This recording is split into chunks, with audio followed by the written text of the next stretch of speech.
এটা হচ্ছে দইয়ের হাঁড়ি, গরম তো ওর জন্য দই নিয়ে এসেছি। দেখা কত তুমি যে তুলতেছো, কেমন লাগছে? নমস্কার বন্ধুরা, পিয়ালি লাইফস্টাইল উইথ ভিলেজ থেকে সকলকে স্বাগত জানাচ্ছি। যারা কাঁচকলা পছন্দ করে না, আজকের এই রেসিপিটা তাদের জন্য। কাঁচকলা দুর্দান্ত মুখরোচক একটি রেসিপি তোমাদের সাথে শেয়ার করছি। প্রথমে এখানে 3টে কাঁচকলা নিয়েছি, এর কম বেশি তোমরা নিয়ে নিতে পারো। এবার কাঁচকলার সামনে ও পেছনে কেটে আমি একটু একটু বাদ দিয়ে দিলাম। এবার একটা পিলার নিয়েছি, পিলারের সাহায্যে এবার কাঁচকলার ছোকাগুলো হালকা কাটবো, কিন্তু খুব ডিপ করে কিন্তু ছোকাটা কাটবো না। এবার কাঁচকলাটা কেটে আমি জলের মধ্যে দিয়ে দিলাম, কারণ জলের মধ্যে থাকলে কাঁচকলার কষটা কিন্তু বেরিয়ে যাবে। এবার একটা গেটার নিয়েছি, তোমরা ইচ্ছা করলে বড় বা ছোট গেটার দিয়ে গেট করে নিতে পারো। কাঁচকলাটা এবার আমি গেট করে নেব, আমি ছোট গেটারটা দিয়ে গেট করে নিলাম। তোমরা তোমাদের ইচ্ছে মতো করে নিতে পারো। এইভাবে আমি সব কাঁচকলাটা গেট করে নেব। এখানে সব কাঁচকলাটা গেট করা হয়ে গিয়েছে। এবার একটা পাত্র নিলাম, এর মধ্যে জল নিয়ে নিয়েছি, এর মধ্যে হাফ চামচ হলুদ নিলাম, জলের সাথে হলুদটা ভালো করে মিশিয়ে নিচ্ছি। এবার যে কাঁচকলা আমি কেটে রেখেছিলাম এর মধ্যে আমি নিয়ে নিলাম। এভাবে হাত দিয়ে চটকে চটকে কাঁচকলাটা জলের সাথে ভালো করে মিশিয়ে নিচ্ছি, তাহলে কাঁচকলার যে কষটা থাকবে সেই কষটা কিন্তু এই জলের সাথে বেরিয়ে যাবে।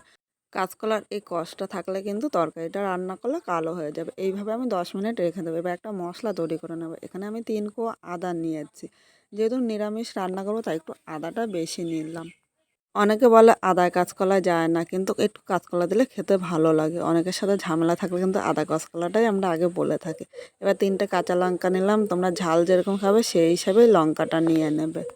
একটা মাঝারি সাইজের টমেটো নিয়েছি, এর সাথে হাফ চামচ মৌরি নিয়ে, তাহলে একদম ঠাকুর বাড়ির মতো রান্না আসবে। হাফ চামচ আমি জিরের গুঁড়ো নিয়েছি, আর হাফ চামচের একটু কম ধনিয়ার গুঁড়ো নিলাম। এই গুঁড়োটা আগে থেকে করা ছিল তাই মশলার সাথে একসাথে নিয়ে নিয়েছি।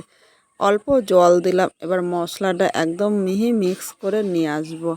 মশলাটা মিক্স করা হয়ে গিয়েছে, আর এদিকে দেখো কাঁচকলাটা এভাবে ধুয়ে আমি একটা পাত্রের মধ্যে নিয়ে নিলাম। এবার একটু মাঝখান দিয়ে ফাঁকা করে দেবো, তাহলে জলটা কিন্তু পুরো পরিষ্কার হয়ে নিচে পড়ে যাবে। আর দেখো কাঁচকলাটা কিন্তু একটুও কালো হয়নি।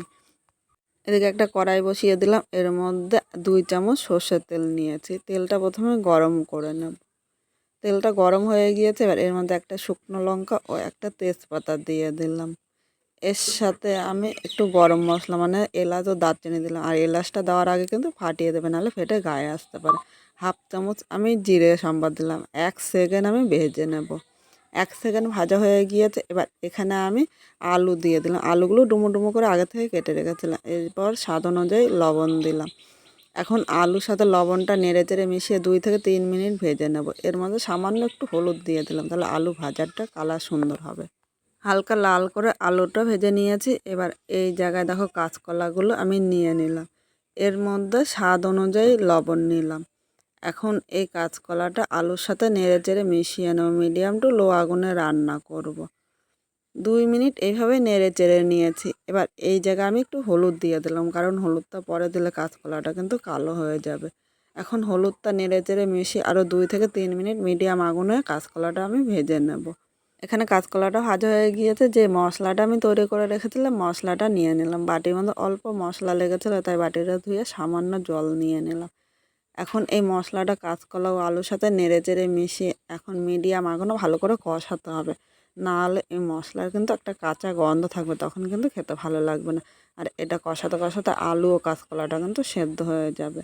এখানে দেখো কষানো হয়ে গিয়েছে, সামান্য একটু গরম জল দিলাম, খুব বেশি দেবো না, কারণ ভাজতে ভাজতে আলু ও কাঁচকলাটা কিন্তু সেদ্ধ হয়ে গিয়েছে।